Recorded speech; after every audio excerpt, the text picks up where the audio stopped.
নিজের ঘরকেই hotel restaurant বানিয়ে নিলাম। শুধু কষ্ট করে বাইরে গিয়ে হোটেল রেস্টুরেন্টে অস্বাস্থ্যকর খাবার খাওয়ার কি দরকার? আমি তো চেষ্টা করি ভেজালের এই দুনিয়ায় নিজের ঘরকে, পরিবারের মানুষকে হোটেল রেস্টুরেন্টের মতো করে সার্ভিস দেওয়ার জন্য। আপনিও কেন নয়, আপনিও আজ থেকে তৈরি করতে পারবেন এত মজার মজার খাবারগুলো। চলুন দেখে নেই ঝটপট কিভাবে এত মজার খাবার তেল ছাড়াই তৈরি করা যায়। মাত্র 2 কাপ পরিমাণ আটা দিয়ে তৈরি করব 20 জনের খাওয়ার মতো এমন একটা নাস্তা। কাপ পরিমাণ আটার মধ্যে স্বাদ অনুযায়ী লবণ দিলাম, 1 টেবিল চামচ পরিমাণ চিনি দিয়ে দিচ্ছি, গাওয়া ঘি দিয়ে দিলাম 1 টেবিল চামচ পরিমাণ।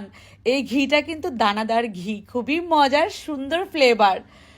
এখন আমি খুব ভালোভাবে ময়দার সঙ্গে মিলিয়ে তারপর কুসুম গরম পানি দিয়ে ডো তৈরি করে নিচ্ছি। ডোটা তৈরি করার পর 10 থেকে 15 মিনিটের জন্য রেস্টে রেখে দিব। সামান্য একটু ঘি মুছে দিলাম।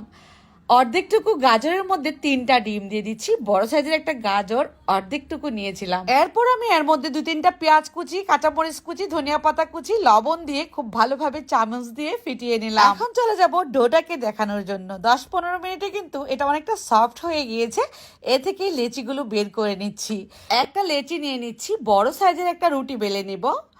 এখানে যদি আপনারা চান আটা, ময়দা যেটা ইচ্ছে সেটাই ব্যবহার করতে পারেন। এখন আমি দিয়ে দিব আমার নিজের হাতের উঠানো গাওয়া ঘি। এই ঘিটা কিন্তু একদমই সরের দানাদার ঘি, আর এর মধ্যে তেলের পরিমাণ একদমই নেই। ঘি দিয়ে সামান্য একটু আটা উপর দিয়ে ছিটিয়ে দিচ্ছি। 4 কোণা করে ভাঁজ করে নিচ্ছি। এভাবে আমি 2 বার ভাঁজ করব পরোটাটা।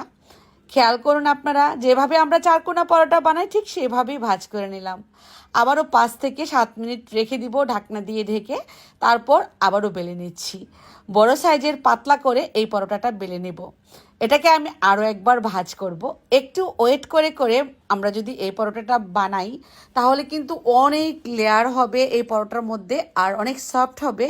কুসুম গরম পানি দিয়ে এই ডোটা তৈরি করলেই এমন সফট থাকবে সারাদিন, আর হাজার হাজার লেয়ার বিশিষ্ট হবে এই পরোটাটা। আপনারা যদি মোগলাই পরোটা বাইরে থেকে কিনে আনেন সেটা খেলে নির্ঘাত স্বাস্থ্যের ক্ষতি হয়, সেটা পোড়া তেলে ভাজা হয়। এভাবে করে পরোটার মতো করেও কিন্তু আপনারা মোগলাই পরোটা বানিয়ে খেতে পারেন। আপনারা শুধু খেয়াল করুন, এখানে পরোটাটা আমি কড়াইয়ের মধ্যে দিয়ে দিলাম। এখন দিয়ে দিব বাটার মানে মাখন। এই মাখন আর ঘি দিয়েই তৈরি হয়ে যাবে মোগলাই পরোটা। আমাদের সরের দানাদার ঘি আর মাখন নিতে চাইলে উপরের দেওয়া নাম্বারে কল করে ফেলবেন, পৌঁছে দিব আপনাদের বাসায়। আসলে কি ভেজালের এই দুনিয়ায় যদি পারফেক্ট জিনিসটা খেতে চান আমাদের কাছে ইনশাল্লাহ পেয়ে যাবেন। এখন আমি এই যে পরোটাটাকে ভেতর থেকে এই যে ফুটা করে নিলাম। এটার ভেতরে অনেক লেয়ার, এর ভেতরে দিয়ে দিচ্ছি ডিমের এই মিশ্রণটা।